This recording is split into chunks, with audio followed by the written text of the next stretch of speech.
ನನ್ನ ಮಾತನ್ನು ಆರಂಭಿಸುವ ಮೊದಲು ಪ್ರೊಫೆಸರ್ HSK ಅವರ ಒಂದು ಮಾತನ್ನು ಹೇಳಿ ಆರಂಭಿಸ್ತೇನೆ.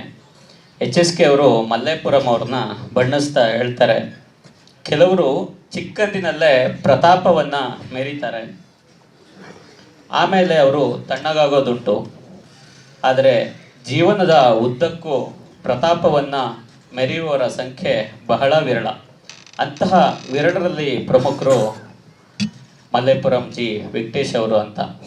ಇವರ ಈ ಹೇಳಿಕೆಯನ್ನು ಅನ್ಕೋಟ್ ಮಾಡ್ತಾ ನಾನು ಹೇಳೋದಾದರೆ, ಅವರ ಜೀವನ ಮತ್ತು ಸಾಧನೆಯನ್ನು ನಾವು ಗಮನಿಸ್ತಾ ಹೋದರೆ, ನಾನು ಇಲ್ಲಿ ಒಂದು ಅಂಶವನ್ನು ಉಲ್ಲೇಖ ಮಾಡಬೇಕು. ಎಲ್ಲರಿಗಿಂತ ನಾನು ಕಿರಿಯವನಾಗಿರೋದ್ರಿಂದ ಈಗ ಸರಿಯಾಗಿ ನಾನು ಹೇಳೋದಾದರೆ, ನನ್ನ ದುಪ್ಪಟ್ಟು ವಯಸ್ಸು ಮಲ್ಲೇಪುರಂ ಸರ್ಗಾಗಿದೆ. ನಾವು ನಮ್ಮ ಜನ್ರೇಷನ್ನ ಸಾಹಿತ್ಯವನ್ನು ಅಥವಾ ಒಂದು ಸಂಸ್ಕೃತಿಯನ್ನು ನೋಡುವ ವಿಧಾನ ಬದಲಾಗಿರುತ್ತೆ. ಈಗಿನ ಜನ್ರೇಷನ್ ಬಗ್ಗೆ ಮಾತಾಡ್ತಾ ಹೋಗೋದಾದರೆ, ನಾವೆಲ್ಲ ಏನು ಮಾಡ್ತೀವಿ, ವಿಶ್ವೇಶ್ವರಯ್ಯನವರು, ಸರ್ MVR ಆಗಿರ್ಬೋದು, ಅಥವಾ ನಾನು ಒಂದಷ್ಟು ವಿವಿಧ ಕ್ಷೇತ್ರಗಳ ಸಾಧಕರ ಹೆಸರನ್ನು ಉಲ್ಲೇಖ ಮಾಡ್ತಾ ಹೋಗೋದಾದರೆ, ಧ್ಯಾನ್ ಚಂದ್ ಅವರು ಅದ್ಭುತವಾಗಿ ಹಾಕಿ ಆಡ್ತಾ ಇದ್ರು, ಹೇಗೇಗೋ ಆಡ್ತಾ ಇದ್ರು, ಹಿಟ್ಲರ್ ಅವ್ರನ್ನ ಮನಗೆದ್ದಿದ್ರು, ಈ ಥರ ನಾವು ಕೇಳಿರ್ತೀವಿ. ಆದರೆ ನಾವು ನೋಡಿರೋಕ್ಕೆ ಸಾಧ್ಯ ಇರಲ್ಲ, ನಮಗೆ ಸ್ಪಷ್ಟತೆ ಇರಲ್ಲ, ಎಲ್ಲೋ ಕೇಳಿದ್ದನ್ನು ನಾವು ಕಿವಿಗೆ ಹಾಕ್ಕೊಂಡಿರ್ತೀವಿ. ಮುಂದಿನ ಜನ್ರೇಷನ್ ಮಲ್ಲೇಪುರಂ ಅವ್ರ ಬಗ್ಗೆ, ಈ ವಿಶ್ವೇಶ್ವರಯ್ಯನವರು ಅಥವಾ ಅಂಬೇಡ್ಕರ್ ಅವರು ಅಥವಾ ಧ್ಯಾನ್ ಚಂದ್ ಈ ಹೆಸರುಗಳನ್ನು ನಾನೇನು ಉಲ್ಲೇಖ ಮಾಡಿದೆ, ಈ ರೀತಿಯ ಸಾಧಕರ ರೀತಿಯಲ್ಲಿ ಕಂಡು ಬರ್ಬೋದು. ಯಾಕೆಂದರೆ ಅವರ ಜೀವನ ಮತ್ತು ಸಾಧನೆ ಆ ರೀತಿಯಲ್ಲಿದೆ. ಇವರು ಇಂತಹ ಸಾಧನೆಯನ್ನು ಮಾಡಿದ್ರ, ಹಬ್ಬ ಅನಿಸುವ ಸಾಧನೆಯನ್ನು ಮಾಡಿದ್ರ ಅಂತ ಈ ನಮ್ಮ ಜನ್ರೇಷನ್ ಆಗಿರ್ಬೋದು ಅಥವಾ ಮುಂದಿನ ಜನ್ರೇಷನ್ ಆಗಿರ್ಬೋದು ಫೀಲ್ ಮಾಡುತ್ತೆ ಅಂತ ನನಗೆ ಅನಿಸುತ್ತೆ. ಏಕೆಂದರೆ ಈ ಸಾಹಿತ್ಯ ಕ್ಷೇತ್ರದಲ್ಲಿ ಮಲ್ಲೇಪುರಂ ಅವರ ಒಡನಾಟ ಇಲ್ಲದವರೇ ಇಲ್ಲ ಅಂತ ನಾನಂತೂ ಹೇಳ್ಬೋದು. ಅದರಲ್ಲಿ ಯಾವುದೇ ಅತಿಶಯೋಕ್ತಿ ಇಲ್ಲ. ಪ್ರತಿಯೊಬ್ಬರೂ ಕೂಡ, ಈಗಿನ ಯುವ ಸಾಹಿತಿಗಳಿರಲಿ ಅಥವಾ ಹಿರಿಯ ಸಾಹಿತಿಗಳಿರಲಿ, ಅವರೊಂದಿಗೆ ಮಲ್ಲೇಪುರಂ ಅವರ ಒಡನಾಟ ಇದ್ದೇ ಇತ್ತು. ನಾನು ನನ್ನ ವೃತ್ತಿ ಜೀವನದಲ್ಲಿ ನಾನು ಗಮನಿಸಿದ್ದನ್ನು ನಾನು ಹೇಳೋದಾದರೆ, ನಾವಿವಾಗ ನೋಡ್ತಾ ಇರ್ತೀವಿ ಪ್ರತಿದಿನ ಬಹಳಷ್ಟು ಆ್ಯಂಕರ್ಸ್ಗಳು ಪ್ರತಿದಿನ ಆನ್ ಸ್ಕ್ರೀನ್ ಬರ್ತಾ ಇರ್ತಾರೆ. ಅದೇ ಸೋಷಿಯಲ್ ಮೀಡಿಯಾಗಳಲ್ಲಿ ಈಗ ಟಿಕ್ಟಾಕ್ ಸ್ಟಾರ್ಸ್ಗಳಂತ ನಾವು ಹೇಳ್ತೀವಿ, ಅಥವಾ ಇನ್ಸ್ಟಾಗ್ರಾಮ್ ರೀಲ್ಸ್, ಈ ಥರ ಸ್ಟಾರ್ಸ್ಗಳಾಗಿರ್ತಾರೆ, ಒಂದಷ್ಟು ಫೇಮಸ್ ಆಗಿರ್ತಾರೆ, ಫ್ಯಾನ್ಸ್ ಫಾಲೋಯಿಂಗ್ ಇರುತ್ತೆ. ಅವರಲ್ಲೆಲ್ಲ ಯಾವ ಭಾವನೆ ಇರುತ್ತೆ ಅಂತಂದರೆ, ನಾನು ಹೇಳಿದ್ದೇ ಸರಿ ಅನ್ನುವಂಥ ಒಂದು ಭಾವನೆ ಇರುತ್ತೆ ಹೊರತು ಅಧ್ಯಯನಶೀಲತೆ ಯಾರಲ್ಲೂ ಕಂಡು ಬರಲ್ಲ. ಯಾವುದೇ ವಿಷಯವನ್ನಾದರೂ ಈಗ ಸೋಷಿಯಲ್ ಮೀಡಿಯಾ ಯೂನಿವರ್ಸಿಟಿಗಳು ಅಂತ ನಾವೇನು ಕರಿತೀವಿ, ಅವುಗಳಲ್ಲೇ ಯಾರೋ ಹಾಕಿದ ಪಾಯಿಂಟ್ ಇರ್ಬೋದು, ಅಥವಾ ತಾವು ಹಾಕಿದ್ದೇ ಸರಿ ಅನ್ನುವಂತಹ ಭಾವನೆಯಲ್ಲಿ ಅವರೆಲ್ಲರೂ ಮುಂದುವರಿತಾ ಹೋಗ್ತಾರೆ. ಅದೊಂದು ಪ್ರತಿಯೊಬ್ಬರು ಅಂತಲ್ಲದೆ ಇದ್ರು ಕೂಡ ಬಹಳಷ್ಟು ಜನರು, ಮೆಜಾರಿಟಿ ಆಫ್ ಪೀಪಲ್, ಅವರ ಅಹಂ ಆ ರೀತಿಯಲ್ಲಿ ಇರುತ್ತೆ, ನಾನು ಮಾಡ್ತಿರೋದು ಸರಿ ಅನ್ನುವಂಥದ್ದು. ಅಧ್ಯಯನಶೀಲತೆ ಕಂಡು ಬರಲ್ಲ. ಇನ್ನು ಭಾಷೆಯ ಬಗ್ಗೆ ಹೇಳೋದಾದರೂ ಕೂಡ, ನಮಗೆ ಜೀವನದ ಪ್ರತಿನಿತ್ಯದ ಬಳಕೆಯಲ್ಲಿ ಇಂಗ್ಲೀಷ್ ಮಾತ್ರ ಅಲ್ಲ, ಹಿಂದಿ ಅಥವಾ ತೆಲುಗು, ತಮಿಳು, ಬಹಳಷ್ಟು ಭಾಷೆಗಳನ್ನು ನಾವು ಮಾತಾಡ್ತೀವಿ. ನಮ್ಮ ವಿದ್ಯಾಭ್ಯಾಸ ಯಾವುದಾದ್ರೂ ಒಂದು ಭಾಷೆಯಲ್ಲಿ ಆಗಿರ್ಬೋದು, ಆದರೆ ನಾವು ಬಹಳಷ್ಟು ಭಾಷೆಗಳನ್ನು ಕಲ್ತಿರ್ತೀವಿ. ಆದರೆ ನಮಗೆ ಎಕ್ಸ್ಪರ್ಟೈಸ್ ಇರಲ್ಲ, ನಾವು ಅದರಲ್ಲಿ ಪಾಂಡಿತ್ಯವನ್ನು ಸಾಧಿಸಿರಲ್ಲ, ಮಾತಾಡ್ತೀವಿ ಅಷ್ಟೇ. ಕೆಲವೊಬ್ಬರು ತಮ್ಮ ಮಾತೃಭಾಷೆಯಲ್ಲೂ ಕೂಡ ಆ ಮಟ್ಟದ ಪಾಂಡಿತ್ಯವನ್ನು ಹೊಂದಿರಲ್ಲ. ಮುಂದಿನ ಜನ್ರೇಷನ್ನ ಈ ರೀತಿಯ ಪಾಂಡಿತ್ಯವನ್ನು ಹೊಂದೋದು ಕಷ್ಟ ಏನೋ ಅಂತ ನಂಗೆ ಎಷ್ಟೋ ಸಲ ಅನಿಸಿದೆ. ಕಾರ್ಟೂನ್ಗಳಲ್ಲಿ ನೋಡಿ, ಬಹಳಷ್ಟು ಸಂದರ್ಭಗಳಲ್ಲಿ ಅವ್ರಿಗೆ ಗೊತ್ತಿಲ್ಲದ ಹಾಗೇನೆ ಭಾಷೆಯನ್ನು ಕಲಿತಾರೆ, ಈಸಿಯಾಗಿ ಮಾತಾಡ್ತಾರೆ. ಆದರೆ ಆ ಭಾಷೆಯ ಆ ಒಂದು ಸಾಹಿತ್ಯಕ ರೀತಿಯಲ್ಲಿ ಅದನ್ನು ಅರ್ಥ ಮಾಡಿಕೊಳ್ಳುವಂತಹ ಸಾಮರ್ಥ್ಯ ಅಥವಾ ಪಾಂಡಿತ್ಯ ಅವರು ಅದನ್ನು ಹೋಲಿಸ್ಕೊಂಡಿರಲ್ಲ. ಆದರೆ ಮಲ್ಲೇಪುರಂ ಅವರು ಕನ್ನಡ ಮಾತ್ರ ಅಲ್ಲ, ಸಂಸ್ಕೃತ, ಪ್ರಾಕೃತ, ಪಾಲಿ, ಬಹುಶಃ ತೆಲುಗು ಕೂಡ ಎಕ್ಸ್ಪರ್ಟ್ ಅನ್ಕೋತೀನಿ. ಬಹಳಷ್ಟು ಭಾಷೆಗಳಲ್ಲಿ ಅವರು ಎಕ್ಸ್ಪರ್ಟ್ ಆಗಿದ್ದಾರೆ, ಆ ಪಾಂಡಿತ್ಯವನ್ನು ಗಳಿಸಿದ್ದಾರೆ, ವಿದ್ವಾಂಸರಾಗಿದ್ದಾರೆ. ಇವರೊಂದು ವಿಶೇಷ ವ್ಯಕ್ತಿ, ಇವರೊಂದು ಬೆರಗು ನಮಗೆಲ್ಲ ಒಂದು ರೀತಿಯಲ್ಲಿ ಖಂಡಿತ ಇವರೊಂದು ವಿಸ್ಮಯ ಅಥವಾ ಬೆರಗು ಅಂತ ನಾನು ಇಲ್ಲಿ ಹೇಳ್ಬೋದು. ಇನ್ನು ಅವರ ಆ ನಿರಂತರ ಕಲಿಕೆ, ಅಧ್ಯಯನಶೀಲತೆ, ಶ್ರದ್ಧೆ, ಬದ್ಧತೆ, ಶಿಸ್ತು, ಈಗಷ್ಟೇ ಹಿರಿಯರು ಮಾತಾಡ್ತಾ ಅವ್ರನ್ನ ಬಣ್ಣಿಸ್ತಾ ಇದ್ರು. ಇದೇ ಅವರನ್ನ ಪಂಡಿತರನ್ನಾಗಿ ಅಥವಾ ವಿದ್ವಾಂಸರನ್ನಾಗಿ ಮಾಡಿದೆ. ಅವರ ಸಮಚಿತ್ತತೆ ಬಗ್ಗೆ ಕೂಡ ಬಹಳಷ್ಟು ಜನರು ಹೇಳ್ತಿರ್ತಾರೆ. ನಾನು ಒಂದು ಘಟನೆ ಅಥವಾ ನಾನೊಂದನ್ನು ಉಲ್ಲೇಖ ಮಾಡಬೇಕು. 2012ರ ಅವಧಿಯಲ್ಲಿ ನಾನು ಆಗ ವಿಜಯವಾಣಿಯಲ್ಲಿ ವರದಿಗಾರ ಆಗಿದ್ದೆ. ಆ ಸಂದರ್ಭದಲ್ಲಿ ಅವರು ಸಂಸ್ಕೃತ ವಿಶ್ವವಿದ್ಯಾಲಯದ ಕುಲಪತಿಗಳಾಗಿದ್ದರು. ಅವರ ಕಾರ್ಯಕ್ರಮಗಳು ನಿರಂತರವಾಗಿ ನಡೀತಾ ಇರ್ತಾ ಇದ್ವು. ನನಗೆ ಹೇಗೆ ಅನ್ನಿಸ್ತಿದೆ ಅಂತಂದರೆ, ಅವತ್ತು ಈಗ ಸರಿಯಾಗಿ 10-11 ವರ್ಷಗಳ ಹಿಂದಿನ ದಿನಗಳಲ್ಲಿ ಅವರು ಹೇಗಿದ್ರು, ನನಗೆ ಈಗಲೂ ಹಾಗೆ ಅನ್ನಿಸ್ತಾರೆ. ಅವರ ಕಾರ್ಯಕ್ರಮಗಳನ್ನು ನಾನು ವರದಿ ಮಾಡ್ತಿದ್ದಾಗ ಅವರ ಮಾತುಗಾರಿಕೆ ಇರ್ಬೋದು, ಅವರು ಆಗ್ಲೂ ಮಾಗಿದ ಹಾಗೇನೆ ಕಾಣಿಸ್ತಾ ಇದ್ರು, ಈಗಲೂ ಇನ್ನಷ್ಟು ಮಾಗಿರ್ಬೋದು, ಬಟ್ ನನಗೆ ಹಾಗೆ ಅನ್ನಿಸ್ತಾರೆ. ಮತ್ತೆ ಇನ್ನೊಂದು ಖುಷಿ ನನಗೆ, ಅವತ್ತು ಕಾರ್ಯಕ್ರಮಗಳನ್ನ ವರದಿಯನ್ನ ಮಾಡ್ತಾ ಇದ್ದೆ, ಇವತ್ತು ನಾನಿಲ್ಲಿ ಪಾಲ್ಗೊಂಡಿರೋದು ಕೂಡ ನನಗೆ ಒಂದು ಖುಷಿಯನ್ನ ಕೊಟ್ಟಿದೆ. ಇನ್ನು ಇವತ್ತಿನ ವಿಶೇಷ ದಿಟದ ದಿವಟಿಗೆ ಆತ್ಮಕಥೆ ಬಗ್ಗೆ, ನಾನು ಅವರ ಬರವಣಿಗೆಯನ್ನ ವಿಶ್ಲೇಷಣೆ ಮಾಡುವಷ್ಟು ದೊಡ್ಡವನಲ್ಲ, ಜ್ಞಾನಿ ಅಲ್ಲ. ಆದರೆ ನಾನು ಅದನ್ನ ಗಮನಿಸಿದ ರೀತಿಯಲ್ಲಿ ಆತ್ಮಕಥೆಯಲ್ಲಿ ಎಲ್ಲವೂ ಇದೆ, ಏನಿಲ್ಲ ಅನ್ನೋದು ಕಂಡು ಬರಲ್ಲ. ಅವರೇ ಮೊನ್ನೆ ಮಾತಾಡ್ತಾ ಹೇಳ್ತಾ ಇದ್ರು 6 ತಿಂಗಳಲ್ಲಿ ಅದನ್ನ ಬರೆದು ಮುಗಿಸ್ತೆ ಅಂತ. ಈಗಲೂ ಹೇಳ್ತಾ ಇದ್ರು ಬರಿತಾ ಇದ್ದೀನಿ ಅಂತ ಬೇರೆಯವ್ರಿಗೆ ಹೇಳ್ತಾ ಇದ್ದೆ ಅಂತ. 6 ತಿಂಗಳಲ್ಲಿ ಅವ್ರು ಬರೆದು ಮುಗಿಸಿರೋದು ಅಂದ್ರೆ ಅವರ ನೆನಪಿನ ಶಕ್ತಿ ಬಗ್ಗೆ ನನಗೆ ಆಶ್ಚರ್ಯ ಆಗುತ್ತೆ. 10 ಕಿಂಡಿಗಳಲ್ಲಿ ಅವರು ಬಹಳಷ್ಟು ವಿಚಾರಗಳನ್ನ, ನನಗನ್ಸುತ್ತೆ ಅವ್ರು ಯಾವ ವಿಚಾರವನ್ನು ಬಿಟ್ಟಿಲ್ಲ.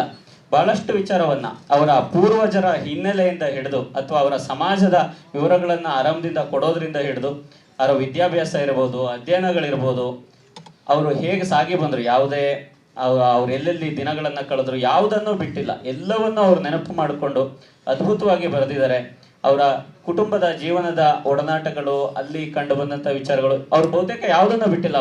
ಅವರು ಉದ್ಯೋಗ ಮಾಡ್ತಾ ಇದ್ದಿದ್ದು, ಅವರು ಅನುಭವಿಸಿದ ಹುದ್ದೆಗಳು, ಅದನ್ನ ಅದು ಹೇಗೆ ಸಿಕ್ತು ಅನ್ನೋದ್ರಿಂದ ಹಿಡಿದು ಬಹಳಷ್ಟು ವಿಚಾರಗಳನ್ನ ಅವರು ಎಲ್ಲೂ ಮರೆತಿದ್ದಾರೆ ಅಂತ ನಂಗೆ ಅನ್ಸಲ್ಲ. ಈಗ ನಮಗೆಲ್ಲ ಹೇಗೆ ಅನ್ಸುತ್ತೆ ಅಂದ್ರೆ, ತಕ್ಷಣ ಈಗ ಬೆಳಗ್ಗೆ ಏನ್ ತಿಂಡಿ ತಿಂದ್ರಿ ಅಂತ ಹೇಳಿದ್ರೆ ನಮಗೆ ತಕ್ಷಣ ನೆನಪಾಗಲ್ಲ. ಹಾಗಿದೆ ನಮ್ಮ ಮನಸ್ಥಿತಿ. ಅದು ರೀಲ್ಸ್ಗಳನ್ನ ನೋಡ್ತಾನೋ ಅಥವಾ ಸೋಷಿಯಲ್ ಮೀಡಿಯಾ, ಅಥವಾ ನನಗೆ ಬಹಳಷ್ಟು ಜನರನ್ನ ನೋಡ್ತಿರ್ತೀನಿ, ರಿಕ್ಷಾದೆಲ್ಲ ಬೈಕ್ ಎಲ್ಲ ಹೋಗ್ತಾ ಕೂಡ ಮ್ಯಾಚ್ ನೋಡ್ತಾ ಇರ್ತಾರೆ, ರೀಲ್ಸ್ ನೋಡ್ತಾ ಇರ್ತಾರೆ. ಆ ಮನಸ್ಥಿತಿಗೆ ಬಂದ್ಬಿಟ್ಟಿದೀವಿ. ನಮ್ಮ ಜ್ಞಾಪಕ ಶಕ್ತಿ ಕೂಡ ಕಡಿಮೆ ಆಗ್ತಾ ಇದೆ. ಆದರೆ ಮಲ್ಲೇಪುರಂ ಅವರು ಏಜ್ ಆಗ್ತಾ ಆಗ್ತಾ ಅವರ ಶಕ್ತಿ, ಜ್ಞಾಪಕ ಶಕ್ತಿ ಹೆಚ್ಚಾಗ್ತಿದೆಯೇನೋ ಅಂತ ನನಗನ್ಸುತ್ತೆ. ಇನ್ನು ಅವರ ಸ್ನೇಹ ವಲಯ, ಗುರುಗಳು, ಎಲ್ಲ ವಿಚಾರಗಳನ್ನ ಅವ್ರು ಬರೆದಿದ್ದಾರೆ. ಆತ್ಮಕಥನಗಳು ಬಹುತೇಕ ಹೀಗೆ ಇರುತ್ತೆ, ಈ ಎಲ್ಲ ವಿವರಗಳು ಇದ್ದೇ ಇರಬೇಕು, ಖಂಡಿತ ನಾನು ಒಪ್ತೀನಿ. ಆದ್ರೆ ಅವರಲ್ಲಿ ಬರಿತಾ ಬರಿತಾ ಹೋಗ್ತಾರೆ, ನನ್ನ ಸಮಾಜ ಅಕ್ಷರವಂತ ಸಮಾಜ ಅಲ್ಲ ಅಂತ ಹೇಳಿ. ಅಷ್ಟು ಅಕ್ಷರವನ್ನ ಕಲ್ತವರು ಇರ್ಲಿಲ್ಲ, ಈ ವಿಚಾರವನ್ನ ಅವರು ಬರಿತಾ ಹೋಗ್ತಾರೆ. ಹೌದು, ನಿಮ್ಮ ಸಮಾಜ ಅವಾಗ ಅಕ್ಷರವಂತರಾಗಿರ್ಲಿಲ್ವೇನೋ, ಆದ್ರೆ ನೀವಿವಾಗ ನಿಮ್ಮ ಸಮಾಜ ಅಥವಾ ನಿಮ್ಮ ಸಮುದಾಯ ಮಾತ್ರ ಅಲ್ಲ, ಸಮಸ್ತ ಈ ಸಮಾಜಕ್ಕೆ ನೀವು ಅಕ್ಷರ ಕ್ರಾಂತಿಯನ್ನ ಮಾಡಿದಿರಿ, ಅಕ್ಷರ ವ್ಯಾಮೋಹವನ್ನ, ಅಕ್ಷರದ ಹುಚ್ಚನ್ನ ನೀವು ಹಿಡಿಸಿದಿರಿ ಅಂತ ನನಗನ್ಸುತ್ತೆ. ನಿಮ್ಮ ಅದ್ರ ಜೊತೆಗೆ ನೀವು ಇನ್ನೊಂದು ಅಂಶವನ್ನ ಬರೀತೀರಿ, ಇದು ಬಾಹ್ಯ ಲೋಕದ ಯಾನವಲ್ಲ ಅಂತ ಹೇಳ್ತಾನೆ. ಬಾಹ್ಯ ಲೋಕದ ಯಾನವಲ್ಲ, ಅಂತರ್ಲೋಕದ ಯಾನ ಅಂತ ಬರೀತೀರಿ. ಹಾಗೆಯೇ ಎರಡೂ ಉಂಟು ಅನ್ನೋದನ್ನು ಬರೀತೀರಿ. ಆದ್ರೂ ನನಗೆ ಅಂತರ್ಲೋಕದ ಯಾನ, ಆತ್ಮೀಯ ಅನ್ನುವಂಥದ್ದನ್ನ ಅಲ್ಲಿ ಉಲ್ಲೇಖವನ್ನ ಮಾಡ್ತೀರಿ. ಅದಕ್ಕೆ ಆದ್ಯತೆ ಇದೆ ಅನ್ನೋದನ್ನು ತಾವು ಉಲ್ಲೇಖವನ್ನ ಮಾಡ್ತೀರಿ. ನಿಮ್ಮ ಈ ಆತ್ಮಕಥನವನ್ನ ಓದಿದ ನಂತರ ನಾವು ಬದುಕನ್ನ ನೋಡುವ ದೃಷ್ಟಿಕೋನ ಬದಲಾಗುತ್ತೆ. ಯಾಕೆಂತಂದ್ರೆ ನಾವು ಸವಾಲುಗಳನ್ನ ಎದುರಿಸೋದಕ್ಕೆ ಹೇಗೆ ಕಷ್ಟಪಡ್ತೀವಿ ಅನ್ನೋಂಥದ್ದು, ಸಣ್ಣ ಸಣ್ಣ ವಿಚಾರಗಳು ನಮಗೆ ಅಡ್ಡಿ ಆತಂಕಗಳು, ನಾವು ಮುಂದುವರಿಯೋದಕ್ಕೆ, ಸಾಧನೆಯನ್ನ ಮಾಡೋದಕ್ಕೆ ಅಡ್ಡಿ ಆಗುತ್ತೆ. ಆದ್ರೆ ನೀವು ಜೀವನದ ಏರಿಳಿತಗಳನ್ನ, ಸವಾಲುಗಳನ್ನ ಹೇಗೆ ನಿಭಾಯಿಸಿದಿರಿ, ಅವುಗಳನ್ನೆಲ್ಲ ದಾಟಿ ಈ ರೀತಿಯ ಯಶಸ್ಸಿನ ಉತ್ತುಂಗಕ್ಕೆ ಹೇಗೆ ಏರಿದ್ರಿ, ಹೇಗೆ ನಾವು ಸವಾಲುಗಳನ್ನ ಅಥವಾ ಸಮಸ್ಯೆಗಳನ್ನ ಪರಿಹರಿಸಿಕೊಂಡು ಸಿಕ್ಕ ಅವಕಾಶಗಳನ್ನ ಬಳಸ್ಕೊಂಡು ಸದುಪಯೋಗ ಪಡಿಸ್ಕೋಬೇಕು ಅನ್ನುವಂಥದ್ದನ್ನು ಕೂಡ ನೀವು ಅಲ್ಲಿ ತಿಳಿಸ್ಕೊಟ್ಟಿದ್ದೀರಿ. ತಾವು ಹೇಳ್ತಾ ಇಂಗ್ಲಿಷ್ ತಮ್ಮ ಕೈಗೆ ಅಥವಾ ಮನಸ್ಸಿಗೆ ಅಂಟ್ತಾ ಇರಲಿಲ್ಲ, ನಾನು ಇಂಗ್ಲಿಷಲ್ಲಿ ಫೇಲ್ ಆಗ್ತಾ ಇದ್ದೆ ಅಂತ ಹೇಳಿದ್ರಿ. ಆದರೆ ಇನ್ನೊಂದು ಆಶ್ಚರ್ಯ ಅಂತ ಅನಿಸಿದ್ದು, ಸಂಸ್ಕೃತದಲ್ಲೂ ಕೂಡ ತಾವು ಫೇಲ್ ಆಗಿರೋದನ್ನ ಉಲ್ಲೇಖ ಮಾಡಿದಿರಿ. ಆ ಸಂದರ್ಭವನ್ನ ತಾವು ಹೇಗೆ ನಿಭಾಯಿಸ್ತೀರಿ, ತಾವು ಮಾನಸಿಕವಾಗಿ ಕುಗ್ಗಿದ್ದನ್ನು ಕೂಡ ತಾವು ಹೇಗೆ ನಿಭಾಯಿಸ್ತೀರಿ? ಈಗೆಲ್ಲ ನಮಗೆಲ್ಲ ಗೊತ್ತು, ಯಾವುದೋ ಒಂದು ಫೇಲ್ ಆಗೋದಲ್ಲ, 99 ಒಂದು ಸ್ವಲ್ಪ ಕಡಿಮೆ ಬಂದ್ರೂ ತಂದೆ ತಾಯಿಗಳು ಅಥವಾ ಮಕ್ಕಳು ಪ್ಯಾನಿಕ್ ಆಗ್ತಾರೆ. ಆ ಕಂಡೀಷನ್ ಅಲ್ಲಿ ನಾವಿದೀವಿ. ಆದ್ರೆ ಅಂತಹ ಸಂದರ್ಭವನ್ನ ತಾವು ಹೇಗೆ ನಿಭಾಯಿಸಿದ್ರಿ? ಮತ್ತೆ ಬಂಡೆಯಂತೆ, ಈಗ ಸರ್ ಹೇಳ್ತಾ ಇದ್ರು, ಬಂಡೆಯಂತೆ ಅವರು ಕಷ್ಟ ಸಮಯವನ್ನ ಹೇಗೆ ನಿಭಾಯಿಸ್ತಾ ಇದ್ರು ಅಂತ ಹೇಳಿ, ಆ ತಮ್ಮ ದಿಟ್ಟತನ ಹೇಗೆ ತಾವು ನಿಭಾಯಿಸ್ತಾ ಇದ್ರಿ ಅನ್ನೋದು ಕೂಡ ನಮಗೆಲ್ಲ ಒಂದು ರೀತಿಯಲ್ಲಿ ಮಾದರಿ ಅಂತ ನನಗನ್ಸುತ್ತೆ. ಈ ರೀಲ್ಸ್ ಯುಗ, ನಾನು ಪದೇ ಪದೇ ಅದನ್ನ ಮೆನ್ಷನ್ ಮಾಡೋದಕ್ಕೆ ಕಾರಣ ಇದೆ. ನಮಗೆ ಬೇಕೋ ಬೇಡವೋ ನಾವೆಲ್ಲ ಸೋಷಿಯಲ್ ಮೀಡಿಯಾವನ್ನ ಬಳಕೆಯನ್ನ ಮಾಡ್ತೀವಿ. ಅಲ್ಲಿ ನಮಗೆ ಎಷ್ಟೋ ನಮ್ಮ ಮಕ್ಕಳನ್ನ ಕಂಟ್ರೋಲ್ ಮಾಡೋಕ್ಕಾಗಲ್ಲ ಮೊಬೈಲ್ ನೋಡೋದನ್ನ. ಈ ರೀಲ್ಸ್ ಯುಗದಲ್ಲಿ ನಮಗೆ ಕಲಿಯೋದಕ್ಕೆ, ಅಧ್ಯಯನ ಮಾಡೋದಕ್ಕೆ ಬಹಳಷ್ಟು ಅವಕಾಶಗಳಿದೆ. ಅವುಗಳನ್ನ ನಾವು ಬಳಸ್ಕೊಳ್ಳಲ್ಲ. ಒಬ್ಬ ವ್ಯಕ್ತಿ ಒಂದು ಗುರಿ ಇದ್ರೆ ನಿರಂತರವಾಗಿ ಶ್ರದ್ಧೆಯಿಂದ ತನ್ನ ಅಧ್ಯಯನಶೀಲತೆ, ಕಲಿಕೆಯನ್ನ ಮುಂದುವರಿಸ್ಕೊಂಡು ಹೋಗ್ತಾ ಇದ್ರೆ ಹೇಗೆ ಸಾಧನೆಯನ್ನ ಮಾಡ್ಬೋದು ಅನ್ನೋಂಥದ್ದಕ್ಕೆ ನೀವು ಉದಾಹರಣೆ. ನಮಗೆಲ್ಲ ನೀವು ಆ ವಿಚಾರದಲ್ಲಿ ಪ್ರೇರಣೆ ಅಂತ ಹೇಳ್ತಾ, ಈಗಲೂ ಒಂದಷ್ಟು ಸಂತೋಷ ಪಡೋ ವಿಚಾರಗಳಿದೆ. ಅಂದರೆ ನಮ್ಮ ಯುವ ಬರಹಗಾರರು ಹೆಚ್ಚಿನ ಪುಸ್ತಕಗಳನ್ನು ಬರೀತಾ ಇದ್ದಾರೆ. ನಮ್ಮ ಪ್ರಕಾಶಕರು ಇತ್ತೀಚಿನ ದಿನಗಳಲ್ಲಿ ಯುವ ಬರಹಗಾರರ ಹೆಚ್ಚಿನ ಪುಸ್ತಕಗಳು ಪ್ರಕಟ ಆಗ್ತಿದ್ದಾವೆ. ಅದೇ ರೀತಿಯಲ್ಲಿ ಪಾಡ್ಕಾಸ್ಟ್ಗಳನ್ನು ಕೇಳುವಂಥದ್ದು ಅಥವಾ ಆಡಿಯೋ ಬುಕ್ಗಳನ್ನು ಓದುವಂಥದ್ದು, ಕೇಳುವಂಥದ್ದು, ಈ ರೀತಿಯ ಪ್ರಕ್ರಿಯೆಗಳು ಜಾಸ್ತಿಯಾಗಿ ಕಾಣ್ತಾ ಇದೆ. ಟ್ರೆಂಡ್ಗೆ ತಕ್ಕಂತೆ ಓದುವ ಅಥವಾ ತಿಳಿದುಕೊಳ್ಳುವ, ಅಧ್ಯಯನ ಮಾಡುವ ಅಭ್ಯಾಸಗಳು ಬದಲಾಗ್ತಿದೆ. ನಾವು ಗಮನಿಸ್ತೀವಿ, ನಮಗೆ ಬೇಕೋ ಬೇಡವೋ ಕಿವಿಗೆ ಬೀಳುತ್ತೆ, ಕಾಣುತ್ತೆ. ಬಿಗ್ ಬಾಸ್ನಂತಹ ಕಾರ್ಯಕ್ರಮಗಳು, ನಾನು ಖಾಸಗಿ ವಾಹಿನಿ ಹೆಸರನ್ನು ಅಥವಾ ಕಾರ್ಯಕ್ರಮವನ್ನು ಉಲ್ಲೇಖ ಮಾಡೋದು ತಪ್ಪೋ ಗೊತ್ತಿಲ್ಲ, ಬಟ್ ನಾನಂತೂ ಗಮನಿಸಿರೋದೇನೆಂದರೆ ಅಲ್ಲಿ ಕಚ್ಚಾಟ ಅಥವಾ ಜಗಳ ಅಥವಾ ಅಗ್ರೆಷನ್ ಇದಕ್ಕೆ ಪ್ರೇರೇಪಣೆನ ಕೊಡೋದನ್ನು ನಾವು ಕಾಣ್ತೀವಿ.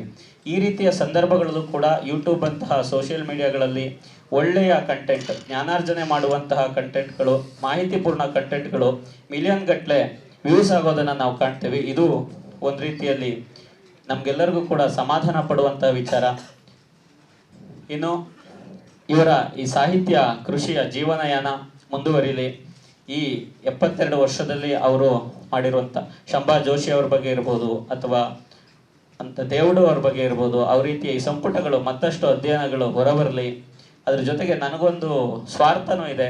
ಇವರ ಬರವಣಿಗೆ ಜಾಸ್ತಿ ಆದಷ್ಟು ಅಥವಾ ಇವರು ಕರ್ನಾಟಕದಾದ್ಯಂತ ಅಭಿಮಾನಿಗಳು, ಶಿಷ್ಯವೃಂದ ಅಥವಾ ಸ್ನೇಹಿತರು, ಗುರುಗಳು, ಹೀಗೆ ಯಾವ ರೀತಿಯಲ್ಲಾದರೂ ನಾವು ಕರಿಬೋದು, ಬಹಳಷ್ಟು ಆತ್ಮೀಯರನ್ನು ಸಂಪಾದಿಸಿದರೆ.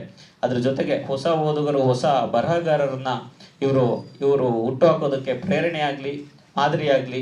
ಇದೇ ನನ್ನ ಸ್ವಾರ್ಥ ಅಂತ ಹೇಳ್ತಾ ಅವರಿಗೆ ಮತ್ತೊಮ್ಮೆ ಅಭಿನಂದನೆಯನ್ನು ಸಲ್ಲಿಸ್ತಾ ಮಾತುಗಳನ್ನು ಮುಗಿಸ್ತೀನಿ.